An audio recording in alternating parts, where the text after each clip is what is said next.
Inside your position object, add a new key called x with a value of proportional size of 10.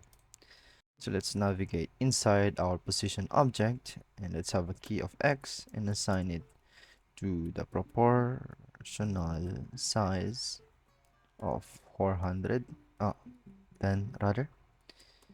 And after that, add another key called y with a value of proportional size of 400.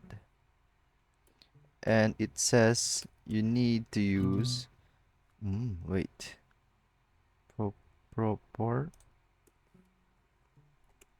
okay, you need to use the proportional size function here to make sure that the player's position is always proportional to that screen size. Proportional, it means it would have the exact same size or ratio or to at least to what I perceive. This is important because you want the player to be able to move around the screen regardless of the screen size.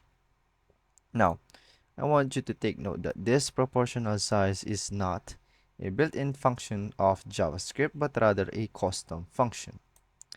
So, inside our class player, in our constructor, we have a position object with an annotation of this and a key of x and y that has a custom function of proportional size of base value of 10 to the x and a base value of 400 to the y.